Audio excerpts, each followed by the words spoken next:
आता पाहूयात विस्तृत बातमीपत्र।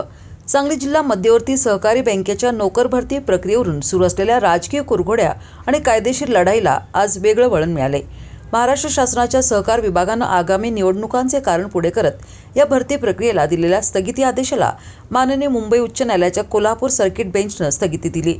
न्यायालयानं बँकेची नोकर भरती प्रक्रिया पूर्ववत आणि अत्यंत सुरळीतपणे चालू ठेवण्याचे स्पष्ट आदेश दिले। दरम्यान यामुळे अर्ज केलेल्या हजारो बेरोजगार तरुण तरुणींना आणि बँकेचे संचालक मंडळाला दिलासा मिळाला आहे।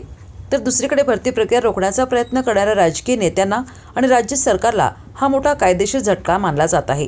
सांगली जिल्हा मध्यवर्ती सहकारी बँकेत नोकर भरतीची प्रक्रिया सुरू झाल्यानंतर राज्य सरकारनं सहकार विभागामार्फत ठराविक कंपनीमार्फतच भरती करावी असे आदेश काढले होते।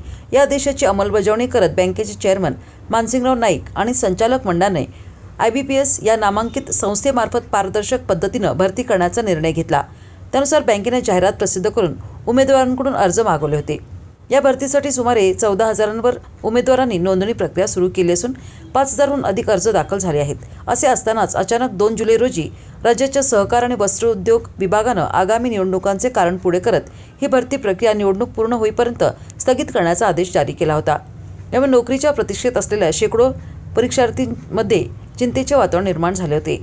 शासनाचा हा स्थगिती आदेश अन्यायकारक असल्याचा आरोप करत बँकेचे चेअरमन मानसिंगराव नाईक आणि सर्व संचालक मंडळाने उमेदवारांच्या हितासाठी तातडीनं कायदेशीर पाऊल उचलले। शासनाच्या या निर्णयाला मुंबई उच्च न्यायालयाच्या कोल्हापूर सर्किट बेंचकडे रिट याचिकेद्वारे आव्हान देण्यात आले होते। या याचिकेवर आज न्यायालयात तातडीनं सुनावणी झाली। न्यायालयानं दोन्ही बाजूंचे युक्तिवाद ऐकून घेतल्यानंतर सहकार विभागाचा तो स्थगिती आदेश बाजूला सारला आणि सांगली जिल्हा बँकेची नोकर भरती प्रक्रिया विनाअडथळा सुरू ठेवण्याचे आदेश दिले।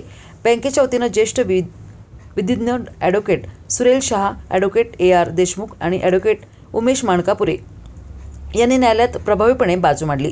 जिल्हा बँकेच्या या नोकर भरतीवरून गेल्या काही दिवसांपासून सांगलीच्या राजकीय वर्तुळात जोरदार रस्सीखेच सुरू होती।